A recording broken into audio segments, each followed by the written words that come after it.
Bingelele, sawubona tete. Hello, Auntie.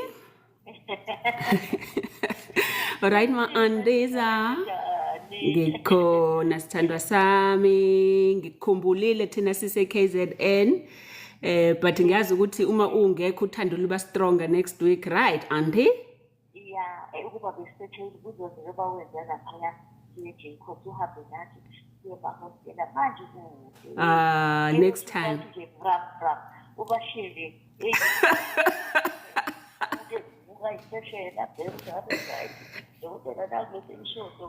Yes, but at least bakwazi ukusilalela manje Mam Lady D, even if bekhona kuyafana ukuba nathi ngoba especially namhlanje ngoba sikhuluma vele ngento abantu besilise bathinta kakhulu into yezinso Mam Lady D. Ngoba ngesonto edlule sike sayithinta kodwa nje abalaleli nemibuzo bathi nje ngeke asidelile, so sathi ke namhlanje asike silalele yena umlaleli wethu esimthandayo. So mhlambe walingilapho Mam Lady D ngibingelele kubona abalaleli bethu emakhaya, izithandwa zethu zoKhozi FM o Auntie no Uncle abasilalele ngi-live ku TikTok we-Medilution kuphela namhlanje na ngibingelele nezithandwa zami futhi zase Medilution nasesibhedlela le-Elishmondi kwamagodla. Akusho mina abalaleli kusho udokotela noMcebo Mthembu sidonsa khona ngocingo semahhovisi akhe Medilution Wellness Clinic. Uyazi ke sisiyaqala ke manje siyazi sikhulume kakhulu inteni kodwa kuloko uyithintile hawu ngoba phela ukuthi kukhona ke kwenzeke sunge umqondo wemva ezathu esinene nezinye izimpawu mhlawumbe siqala lapho udaba lomhlanje. Yes, Auntie. Kodwa ngoba sikhulumile nje ngesonto edlule ngazo mhlawumbe umlaleli Mam Lady D okumisile lolo hlela kaye khona ngoba besikade sakhe foundation yanamhlanje. So namhlanje ngibonile kunabalaleli kade usihle ngizwisa nje manje abanye babo babuza ngokuthi singenze njani ke Dr Mthembu if sinale inkinga zezinso. So mhlawumbe asiqale ngabo Mam Lady D khona sizokwazi ukuthi siphendule konke singakwazi ukuthi sibasize ngakho. Yes. Ake sizimlaleli. Salmonani ukhuluma FM mama uLetiti ngiyakakhulu ukhuluma igama lomuntu wakabiyela yazi lama sign ashiwo udokotela uMama Mthembu ubona impela lama sign ezinto akhuluma ngawo afethe ubaba ongizalayo ngicela ukubuza ukuthi ngasizakala kanjani mhlawumbe lokhu sizothi ngalithola ngoba isihambe odokotela ayikefana.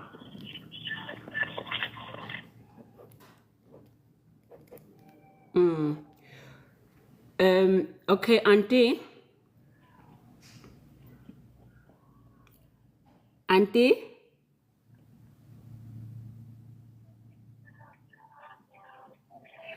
Ake sizingena ngedokotela ngicabanga ukuthi ngizwe kahle. Ngimzwe kahle umenziwa Auntie and muhlu umbuzo wakhe baningi abalaleli abazogaina kuleyo nto. Mhlambe ngiphendula yena nje Auntie umenziwa siyabonga kakhulu ngokuthi afone kodwa kakhulu efonela ubaba wakhe ngoba uyambona ukuthi kusho ukuthi uyamkhathalela ubaba wakhe so siyakubonga lokho Mam Lady D. Now into ebalekile ukuthi yena akangaqajeli ngokuthi mina ngikhulume ngama science, okay?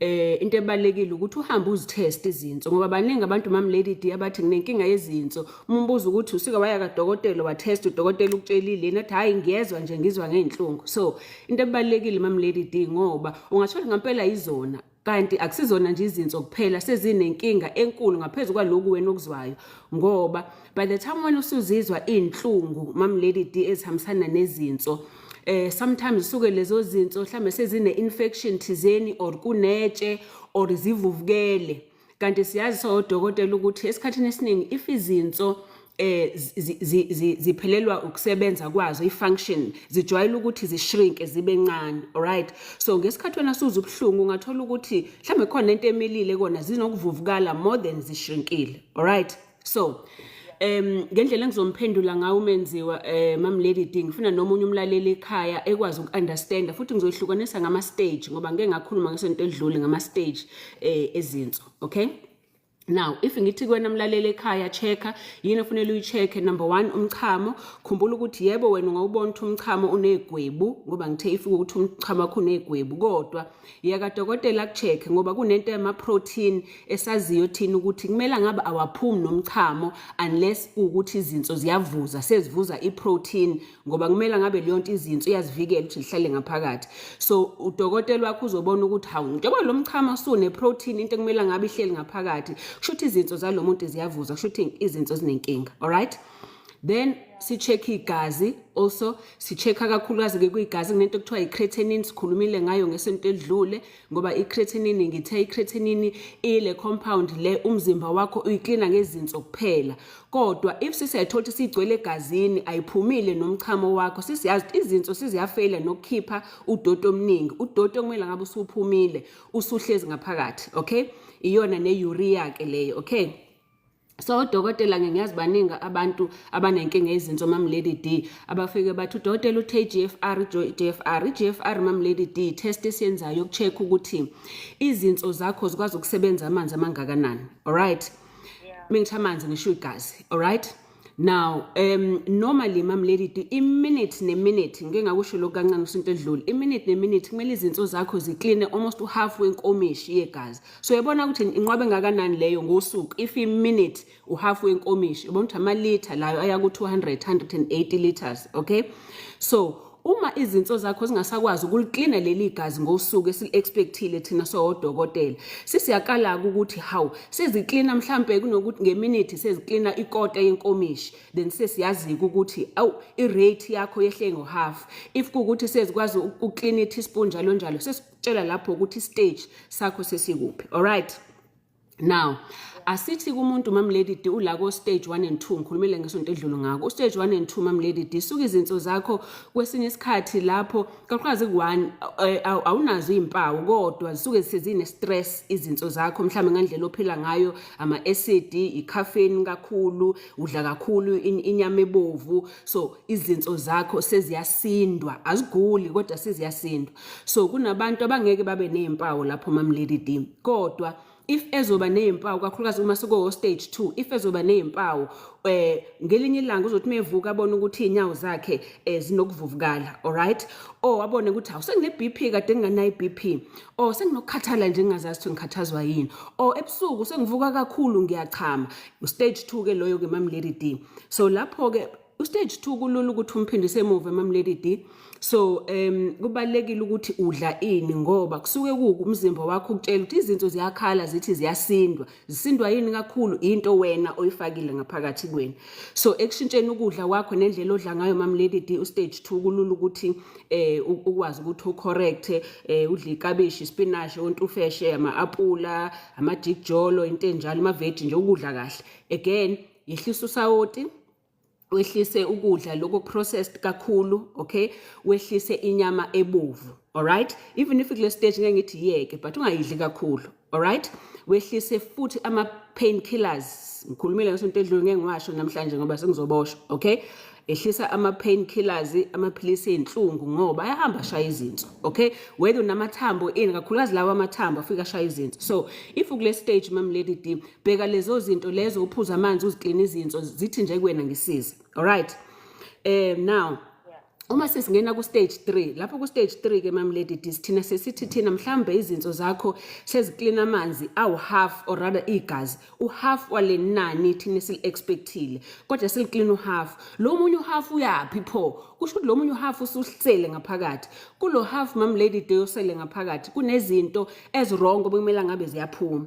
Manje lezi zinto ezwrong bekumela ngabe ziphumile kodwa zisele ngaphakathi ngoba izinso zakho azisaziklinile lezo zinto. Izona ke sigcine sezikubangela izimpawu nezinkinga ke, suyalunywa, ushintshe nomlomo wakho soyanuka, nako lokuqala ngikushilo ku stage 1 Mam Lady D. Alright, nokukhathala kakhulu lana ke ukuvuvukala kwakho, inyawo sokuyakhuphuka sokuza nasemlenzeni, ngoba lo ngcolo kusele negazi lisele, okusho ukuthi umzimba wakho manje sokunamanzi amaningi ngaphakathi kona, suyavuvukala nanemlenze ke manje Mam Lady D. Alright, nasemchameni ke kakhulu ke kule stage uzosithola ukuthi umchamo wakho usunegwebu kakhulu ke kule stage. Alright, Now yenze njani ke wena kumlaleli manje? Yabona ke inyama ebovu-ke ngathi ke manje awuyeke-ke manje inyama ebovu, okay? At least udle inkukhu, inyama emhlophe, ufishi njalo njalo, alright? Nezitashi ezisindayo, ojeqe, onqanto-nqanto, into ezisindayo uzokwenza ukuthi umzimba wakho awusebenze kakhulu ukuze ukline, ngoba ngithi uyazi manje ukuthi izinto zakho ziyasindelwa. So musa-ke nawe ukuzinikeza ukudla nezinto ezisindayo ukuthi azisebenze more, alright?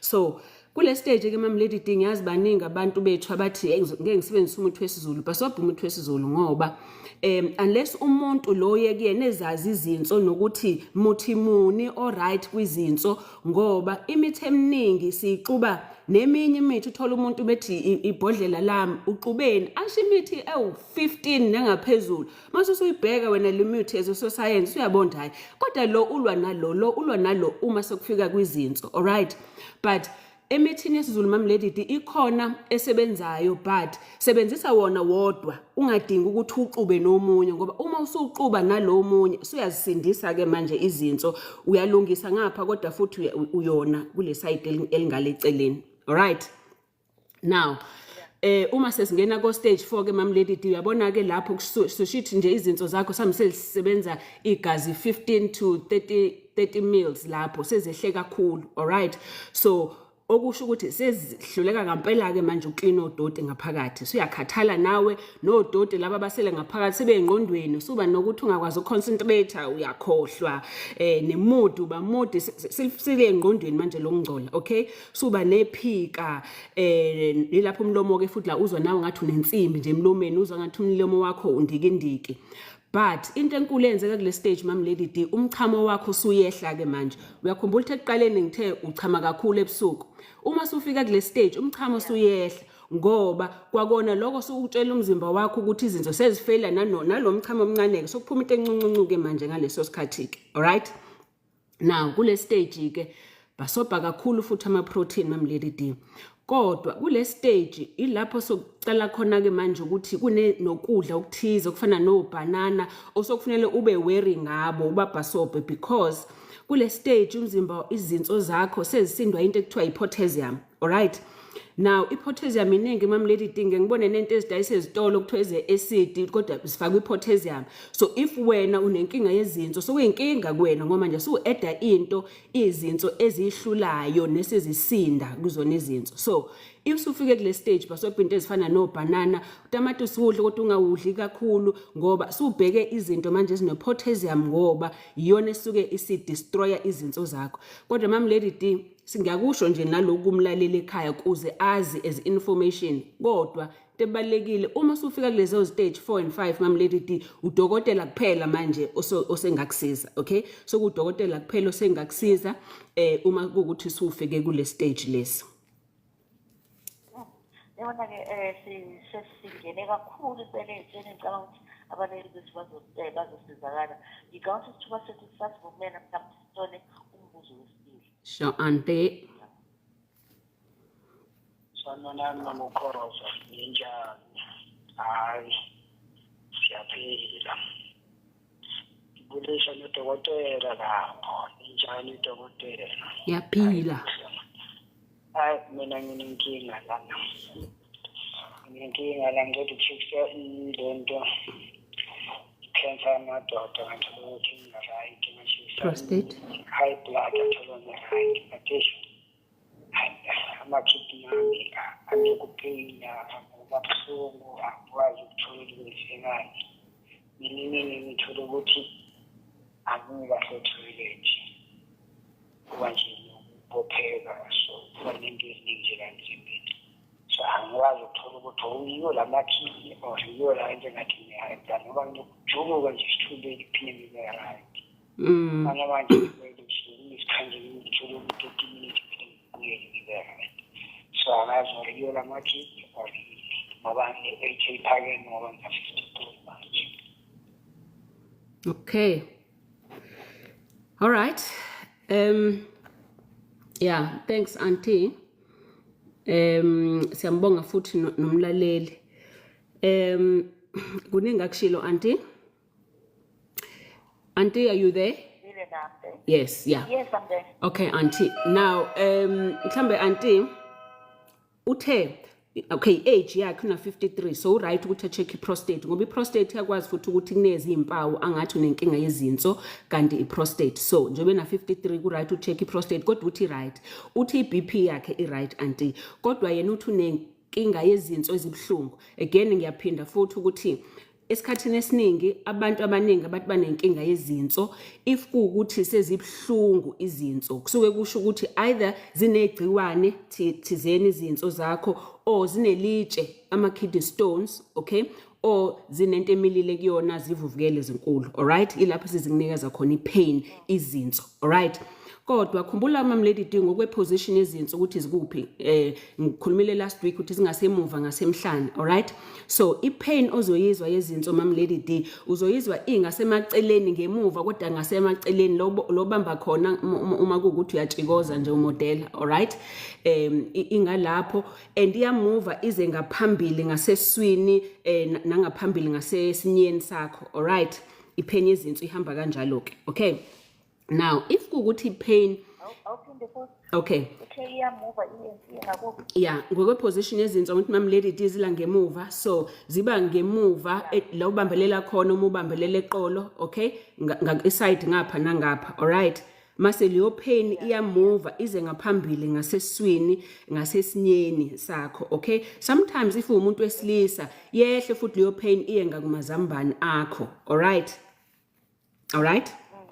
now if kuukuthi leyo pain ingemuva nje eqolo kuphela. Alright, khumbula ukuthi eqolo khona ama-muscles, khona amathambo, khona ispine njalo njalo. So leyo pain kungenzeka ukuthi ama-muscles akhe futhi lawa abanga leyo pain. But if kwama-muscle mamlady D leyo pain izoba buhlungu uma kakhulu if enyakaza. Alright, yena uthe iyafika ihambe o-30 minutes. Now i-pain efika ihambe ko-30 minutes ihambisana nezinso ijwayele ukuthi kuba ama-kidney stones mamlady D. Alright, if kuukuthi kunetshe elikhona lapho kwizinso zakho into esiyiblockile kuyenzeka ukuthi ube ne-pain isharp ibhlungu lokungakubekezeleki i-pain yakhona anti. Alright, ifike ihambe kodwa izohamba yodwa ngoba ngenxa ukuthi sekunento eblockile phela manje kuyitshe.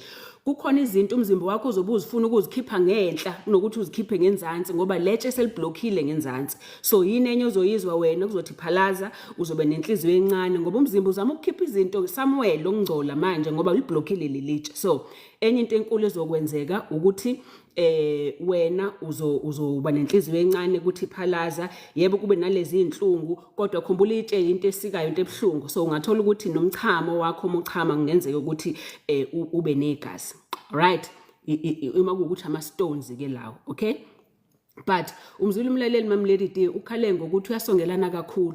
Khumbula ukuthi ithumbu lakho elihamba indle nalo if ligcwele indle nalo liyaseka lijike lipresse onto your back ingemuva lakho. So kulula ukuthi uzitshele ukuthi unenkinga yezinso neqolo kanti indle yakho sigcwele kumathumbu akho yazi yahamba yanqika ngaseqolo lakho sokugcina iqolo selibhlungu kanti inkinga yokuthi usongelene njengoba ethi uyasongelana. Right, so i-advice yami kuyena anti kubalekile ukuthi akaphuza amanzi ngoba amanzi kuwodwa azoklina izinso but also azosolva nalento yakhe yokusongelana. Alright anti, but while kulapho kubalekile mhlawumbe ngikushongo lokho ukuthi abheke nomchamo wakhe ukuthi ngesikhathi echama umchamo awushisi yini and umchamo akachame njalo lokuthi akakwazi ukubamba ngoba if kunjalo then sesiyazi ukuthi enye yezinto ezenza ukuthi izinso zibe buhlungu ukuthi kune infection ekhona kunegciwane elikhona mamlady D. Alright, so kulama test engiwashilo earlier akawenze wonke kodwa yena ke sokumele enze ne-test mamlady D esithi ultrasound iscan ngoba itshe uzolibona kahle if kuukuthi uhambe wena wenza iscan sizokwazi ukuthi simbonise ukuthi kunenkinga lapho okuyona esiblockile kwizinso zakhe. Siyabonga kakhulu, yabona ke sijabula ukuthi sikwazile ukuthi baningi abazosizala ube uphendula laba babili kodwa kuzosizakala abaningi. Sesivala ngoba ke nawo siyaphithizela kakhulu uthini sivala nanokuthi ke uyaphi nje. Oh, you want my whereabouts auntie? Okay, ngiyazi ukuthi nguphi mina auntie ngise-Medilution. Whereabouts My comes and goes you wanna know All right, auntie, ngiseme Delusion eBothas Hill ngikhona ekliniki khumbula ukuthi sakhona special ngama Mondays eBothas Hill ngoLwezine eRichards Bay. But of course Mam Lady D, if kuukuthi udinga ukuthi ube sesibhedlela kunezinto ezigcinezele kumphefumulo wakho udinga ukuthi ngikusize nje ngokuthi uphile ujabule ube nempilo right ushoneliwe uphoxiwe uneyinkinga zemali njalo ungafona esibhedlela ukuthi sikwazi ukuthi sikusize lapho ukuthi ukwazi ukuphila lempilo yakho with the best. Inamba yesibhedlela 072-994-7547. All right, and then I'm a clinic Richards Bothas Hill 031-765-8475. Richards Bay 076-985-4566. Auntie ngiyaqhubeka la ku TikTok wami auntie ngizoqhubeka nabo ngayo ngento yezinso.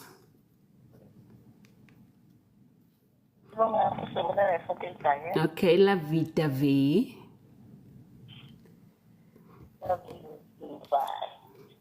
Again, siyahamba nosihlukhona lapha Mafina Road esikhubeke khona la.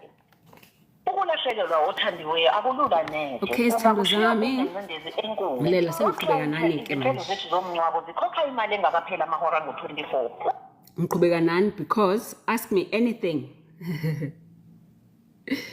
Okay, ask me anything. Ngicela ukubuza mawuqeda ama-period ngangabona izinto can cause erectile dysfunction. Yes, noskuphashi. Yes, definitely.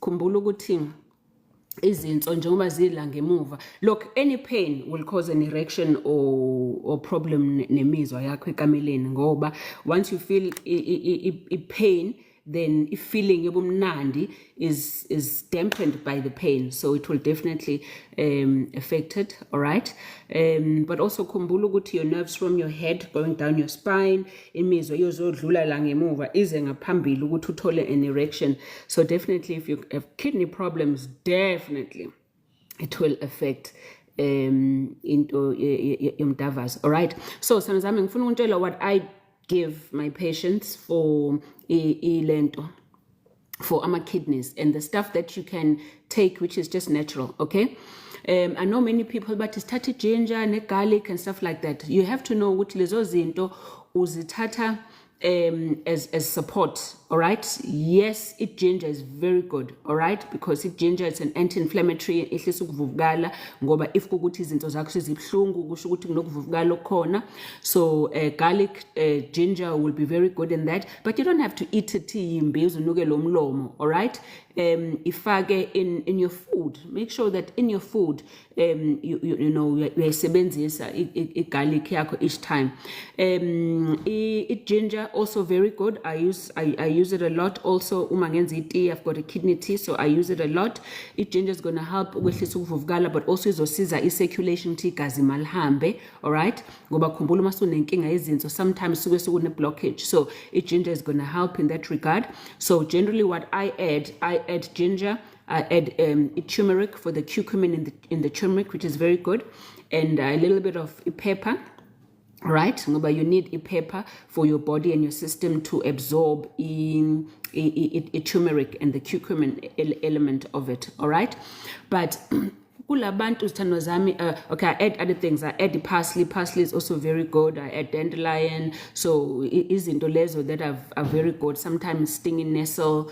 Those are things that are very good to help to support ama kidneys akho. All right, but ulamula sithando zami, if kuukuthi you have a problem yokuthi uba nama kidney stones, okay, ulamula in water, just half a lemon a day in a glass of water uyiphuze yona. But be careful if kuukuthi ulamula lo uphuza unama ulcer ngoba ulamula uzohamba ukhoze lama ulcer. All right, but if you have a problem of ama stones and you are worried about kidney stones, all right, so taking lemon water is very good for you. Okay, now I know many people bazothi how could ulamula acid nje izobulala izinso. Let me tell you the science behind it. Yes, ulamula uyi acid, However, acid by the time you figure in your stomach, in your gut, in your stomach, usay acid. And yes, uzo irritate acid yako, ube nenkinga if go to ne reflux nama ulcers uzokuthunuka. But the minute ulamula usungene from your stomach, uhambe uyongene egazini lakho uya kwisibindi. Isibindi is able to convert ilamula. Ngoba khumbula ulamula it's citric acid. Angithi it's able to convert your citrate leyo so that it becomes a bicarb, an alkaline. So manje izohamba ikusiza izinso zakho rather than ukuthi izone is damage. But more citrate lena khumbula ukuthi whenever you have a stone, and the commonest kidney stones is caused by calcium citrate, calcium ne, and calcium lena and ihlangana nento kuthiwa ama oxalates, and it actually causes a stone. So if wena uphuze ulamula uzohamba uyobinda nayo lento so that ungakwazi wena ukuthi uforme ama stones. All right. One of the other things I know ukuthi I generally say eat your greens. Be careful of a spinach, okay? Be careful of a spinach if ukuthi une risk yama kidney stones, all right? Because spinach is also very rich kulento kuthiwa ama oxalates. Ama oxalates cause kidney stones, all right? So what I generally do with spinach is ngihlanganisa, especially mengenza juice for my patients, spinach juice ngihlanganise no lamula, the whole lemon, all right? So that it will help. All right, but if kuguthi uyasipheka spinach and you are worried about ama kidney stones, always spinach sakho sipheke sibe nento dairy product phakathi, either add cheese noma add cream or ubisi. Then that way lama oxalates aza nespinach azohlangana nale dairy le ahlangane wodwa kuze lama oxalates angahambe ukwakha amatshe in your kidneys. All right, so some of these things Tanazami, you don't necessarily need medicine and drugs, all right, but you just need to be able to know what is the science behind every food that will be able to help you. And of course, my friend untufeshe ukale is much better than a spinach when it comes to your kidneys and when it comes to ama kidney stones. All right. Okay, guys, Tandwazami. I do have ama detox teas, so for laba bangakwazi ukuthi beze kumina bezo detox abahlala kude, you can call up ngikwenzele ama teas to help with your kidneys, all right? So yeah, if good, but if not, then ngisakhona special sami sokuthi uclean izinso, so drain acid, skip inyongo, clean your kidneys, sibuyisa inkomo, you know, and nomphambili sivula imthambo so that all right, but not just that, hey, nabantu abadala benenkinga yama joints, yamalungu bavuvukala, especially also includes them as well ukuthi bekwazi ukuthi benze all those treats. 1.7 for all of that, to clean izinso, clean amaphilisi, drain acid, ukhipha inyongo, clean isibindo, uchathe ngivula imthambo wherever I need to, or nenkinga yenhlungu somewhere kufuka umuntu omdala mhlawumbe nenkinga yeqolo, silula iqolo lakho, uyavuvukala, nenkinga yenyawo ziyashisa, especially includes all of that no kwasekameleni ke. All right, so khumbula ke it's only on a Monday, all right, at Botha's Hill, and on a Thursday at Richards Bay. How much is your detox tea? Hey, the way ngingazi ngakhona baby, I have no idea. I absolutely have no idea.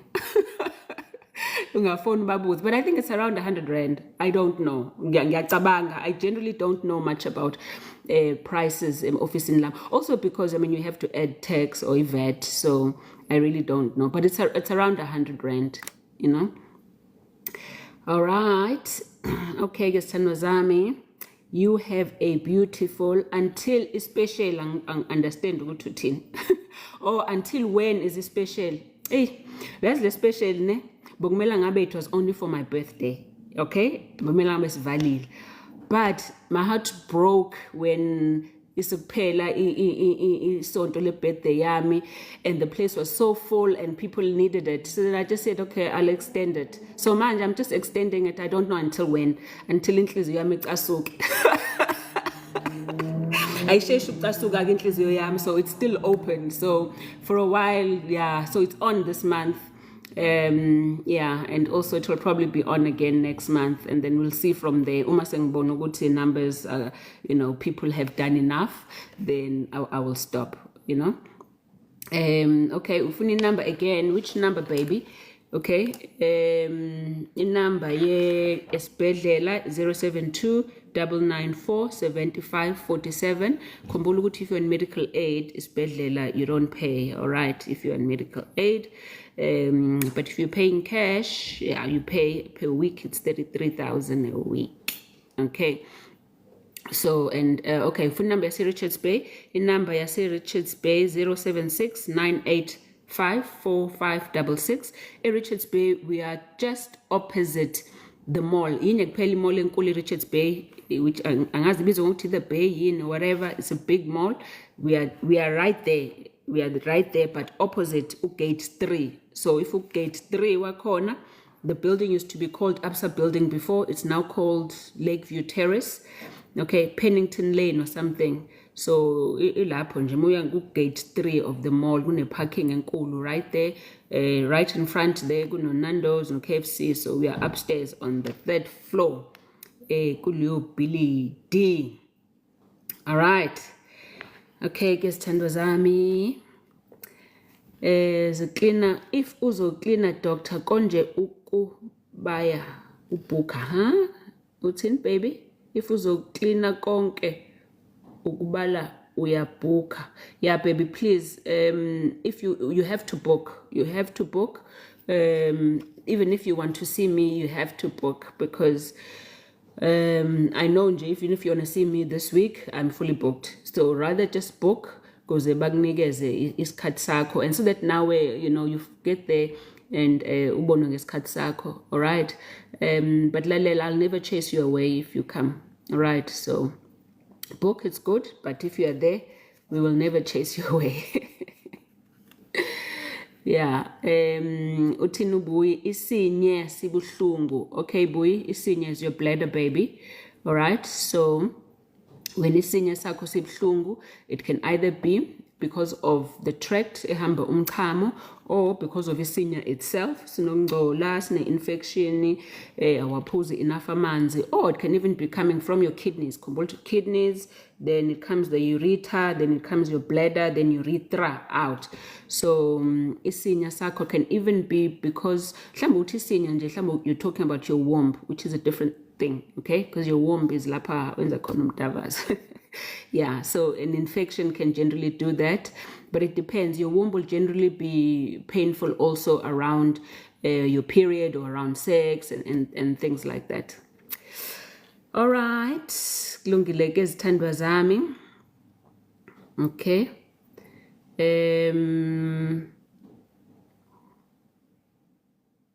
Okay, I think I've answered all your questions. Bye-bye. Have a beautiful one.